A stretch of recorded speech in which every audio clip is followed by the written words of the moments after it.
Ինչ եք ուսումնասիրում երեխաներ։ Հեղուկների մարմինների հատկությունները։ Այո, ճիշտ է։ Մենք ուսումնասիրել ենք հեղուկների և մարմինների հատկությունները։ Այսօրվա իմ դասի նպատակն է երեխաներ ձեզ ծանոթացնել ֆիզիկայի բազմաթիվ երևույթներից մեկին, թռչում, մազական երևույթներ, Լապլասյան ճնշում դասին։ Փորձենք հասկանալ, վերհիշել անցածից, ինչ է նյութը ընդհանրապես։ Այո, շատ ճիշտ է, նյութային, ինչից կազմված է ֆիզիկական մարմինը, ըստ ագրեգատային վիճակների նյութերը քանի տեսակ են լինում։ Պատասխանին Եվա։ Ըստ ագրեգատային վիճակների նյութերի 3 տեսակի՝ պինդ, հեղուկ և գազային։ Իսկ ինչ կարող ես ասել նրանց ծավալի։ Պինդ հեղուկները ունեն ծավալ և զանգված, պինդ մարմինները ունեն ծավալ և զանգված, հեղուկները ունեն ծավալ և ձև և ծավալ, այո։ Հեղուկները ունեն ծավալ, չունեն ձև, գազերը ոչ ծավալ։ Այո, ճիշտ է, սա մենք ուսումնասիրել ենք 7-րդ դասարան, հիմա պարզապես վերհիշենք։ Հիմա վերհիշենք երեխաներ մոլեկուլային կինետիկ տեսության հիմնադրույթները, քանիսն են դրանք։ Ճիշտ է, Մարիա, պատասխանի 3-ը։ Դու ո՞րն ես հիշում այդ 3 դրույթներից։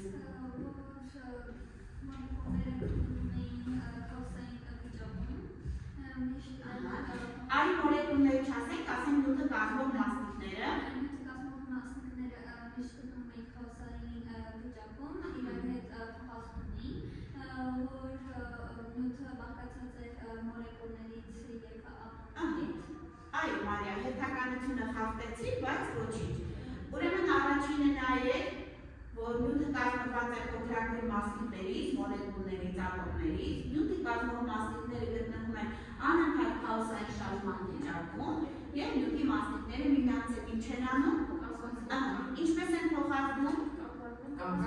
Ճիշտ է, Միլենա, կամ վանում են, կամ ձգում են։ Նստիր, Մարիա, շատ ճիշտ է։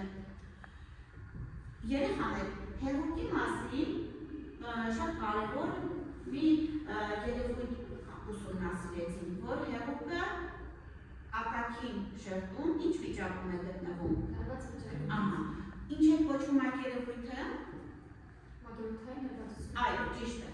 Այսինքն մակերևութային շերտում հեղուկը լինում է լարված վիճակում։ Հիմա մենք դա ցույց կտանք փորձի միջոցով։ Հեղուկը մակերևույթի վրա միշտ գտնվում է լարվածության մեջ, եւ այդ փորձը կարող ենք շատ լավ ցույց տալ օճառաջրի եւ թելի միջոցով։ Սա թելը սովորական վիճակում եւ թաթախված օճառաջրի մեջ, այստեղ տեսակ, երբ որ թաղանթներից մեկը պայթեցրեցինք, թելը ձգվեց։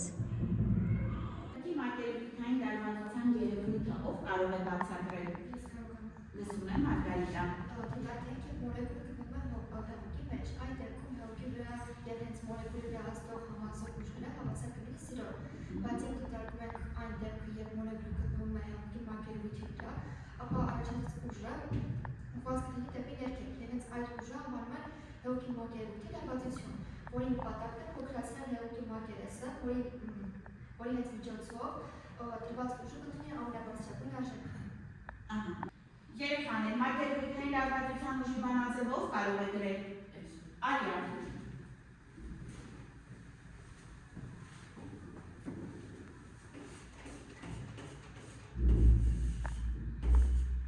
Ես ասել սիգմա N։ Ճիշտ է, նստիր։ Ինչ է սիգման երեխաներ բանաձևի մեջ։ Համեմատականության գործակից։ Ճիշտ է, համեմատականության գործակից, L-ը Թաղանթի երկարությունը։ Երեխաներ գիտենք չէ, որն է ուժի չափման միավորը։ Իհարկե նյուտոնը։ Իսկ երկարության չափման միավորը։ Կարող եք սիգմայի համաչափման միավոր դուրս բերել։ Նյուտոն բաժանած մետր։ Այո, շատ ճիշտ է, նյուտոն բաժանած մետր, սիգմայի չափման միավորը կլինի։ Երեխաներ, անցնենք թռչում մազական երևույթներին։ Տեսնեմ դուք ինչ գիտեք ընդհանրապես թռչում երևույթի մասին, թե առաջին անգամ եք լսում, ինչ բան է մազական երևույթներ։ Ծանոթ եք այս անվանումների երևույթների։ Եթե մենք վերցնենք սովորական ապակի, որի վրա կաթեցնենք ջրի կաթիլը կտարածվի ապակու մակերևույթին, տարածվում է ապակու մակերևույթին։ Ինչու՞։ Քանի որ ջուրը թռչում է ապակին, սա նշանակում է, որ ջրի մոլեկուլները իրար ավելի փոքր ուժով են ձգում, քան ջրի և ապակու մոլեկուլները։ Այժմ վերցնում ենք նույն ապակին, այն յուղապատում ենք և նորից ենք ջուր կաթեցնում։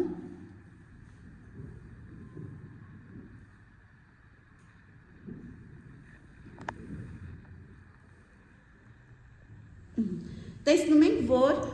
ջուրը կաթիլի տեսք է ընդունում յուղոտված ապակու վրա,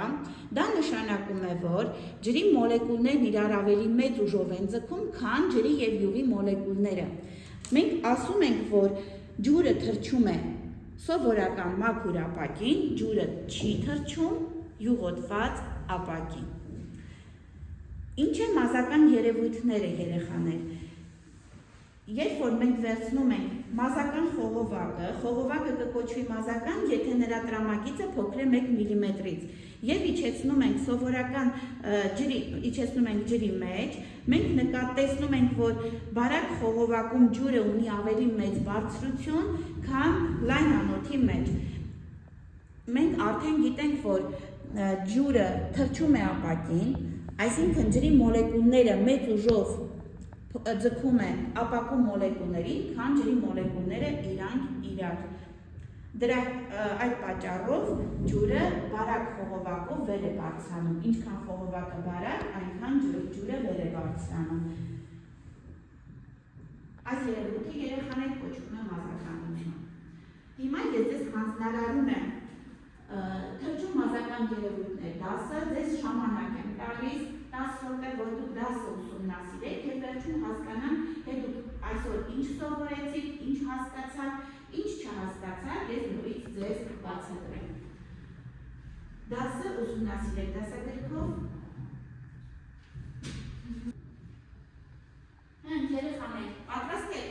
Ով է ուզում պատասխանել։ Պատմեք, խոսիկ։ Օրինակ, կարող են վերցնել այդ սնդիկը տարածվում է մետաղի երևույթի վրա, բայց չի տարածվում ապակու վրա։ Այս դեպքում կարող եք ասել, որ սնդիկը թռչում է մետաղին, սակայն չի թռչում ապակին։ Նույնը ջրի մասին, որ ջուրը տարածվում է ապակու վրա, բայց չի տարածվում յուղոտ տարածքի վրա, երևույթի վրա։ Այդ երեխաներ առօրյայում, երբ որ թավան յուղոտ է լինում և մենք ջուր ենք լցնում, ջուրը տարածվում է թավայի մեջ, թե կաթիլի տեսք է լինում, այսինքն դա ինչ է նշանակում, որ չի թռչում այդ մակերևույթը։ այո, որ մաքուր ջուրը յուղոտված մակերևույթը չի թռչում, այսինքն ջրի մոլեկուլներն են իրար լավ ձգում, թե ջրի և յուղի մոլեկուլները։ Ջրի մոլեկուլները իրար ավելի լավ են ձգում, ճիշտ է։ Լսում եմ Մարիամ։ Ես կարող եմ ասել Լապլասյան ճնշման մասին։ Այո, ճիշտ է, Լապլասյան ճնշում։ Եթե հեղուկը սահմանափակված է կոր մակերևույթով, ապա մակերևույթային ուժերը ազդելով հեղուկի վրա առաջացնում են մի նոր ճնշումը, որը անվանում են Լապլասյան ճնշում։ Լապլասյան ճնշում անվանում են ինտուիտիվ ֆրանսիացի գիտնական Պիեր Լապլասի։ Այդ առաջանում է կաթիլի կամ կոր մակերևույթով հեղուկների դեպքում։ Լապլասյան ճնշումը կարող է դիտարկել հեղուկի կոր մակերևույթ ունեցող կիսաքննադոլորտի վրա, որտեղ շարունակող շարունակող մակերեսը հավասար է Պիեր քառակուսին, և նրա վրա ուղղված է մակերևույթային ուժը, F-ը հավասար է 2π սիգմա, 2πr սիգմա ուժը, բաժանելով S-ին, մակերեսին, կստանանք Լապլասյան ճնշման բանաձևը։ Արի դեպի Լապլասյան ճնշման բանաձևը։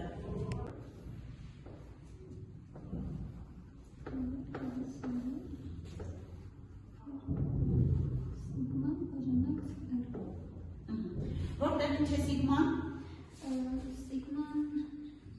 Սիգման մակերևութային լարվածության գործակիցն R-ը Хорошо. շարագիրն է։ Այս ամրապնդելու համար լուծենք խնդիրներ, ունենք շտեմարան։ Եվա կարող եք խնդիր լուծել։ Շտեմարանը վերցրու։ Լուծենք խնդիր 1101-ը։ Քանի միլիմետր բարձրացնա ջուրն իրարից տարբեր զորամոճ 2 միլիմետր հեռավորությամբ գտնվող մեծ չափերով զուգահեռ թիթեռների միջև։ Ջրի մակերևույթի հեռավորության գործակիցը 0.75 տոննետրը, խտությունը 1000 կիլոգրամ մետր խորան։ Ինչ արեց Եվան երեխաներ։ Միլիմետրը արտահայտեց մետրով, ճիշտ է։ Պատասխանը չես գրում Եվան։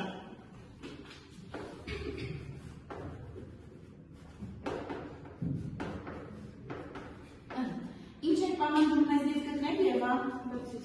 Ինչի բարձրությունը։ Նայ, խնդիրը հազար կարդ է։ Ինչ է պահանջում մեզնից գտնել Եվան։ Ջրի բարձրությունը, ստացանք ջրի բարձրությունը մազական խողովակում 75 միլիմետր, ճիշտ է նստիր։ Անում ենք 1099 խնդիրը, ես կարդամ համարոտագրես Սոֆի։ Գրված է 2 միլիմետր ներքին տրամագիծ ունեցող ուղղաձի կապակե խողովակից փոխվել են ջրի կաթիլներ։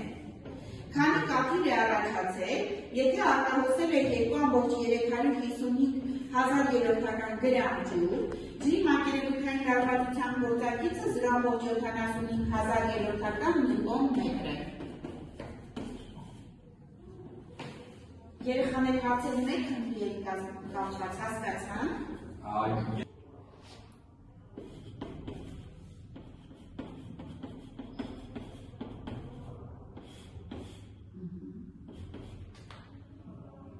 Ինչ եք ստանում երեխաներ։ 50։ Սոֆի կարող ես բացատրել խնդիրը։ Մենք պետք է գտնենք կաթիլների թիվը, դրա համար օգտվելով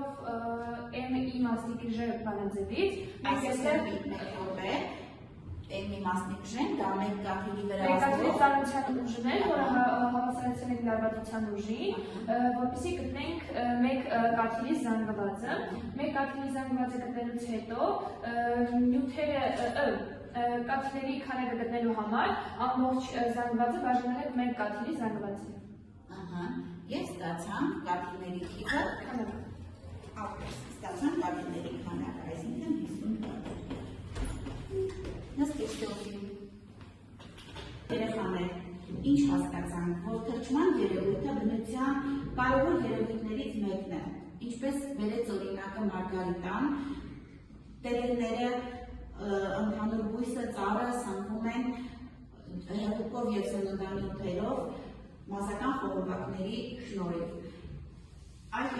գյուղատնտեսության մեջ ծառերի արմատները փորում ենք ինչի համար երեխաներ, որովհետև առաջանում են մասական խողովակներ, խոնավությունը դուրս է տալիս հողից, երբ որ ծառի բունը փորում են, այդ մասական խողովակները ոչնչացնում են, որպեսզի խոնավությունը մնա հողի մեջ և սնուցի ծառին ու բույսի։ Եվ շատ կարևոր է երեխաներ, այս երևույթը, մազականությունը, թրջման երևույթը շատ կարևոր է նաև տեխնիկայում։ Շինարարության մեջ, այլ դու գիտես ինչի համար են շինարարությունն անելուց լավ հողի վրա բետոն են լցնում, հետո նոր քարերը տեղադրում են։ Գործակոդիներ չունենան։ Այսինքն շենքի ինչն է ապահովում դա։ Շենքի ամրությունը չէ, և ամենակարևորը դա է երեխաներ, շենքի ամրությունը բետոնը լցնում են հողի վրա, որպեսզի բետոնի մեջ մասական խողովակներ չկան, բայց օրինակ այդ գիտեք տուֆը ինքը հարուստ է մասական խողովակներով և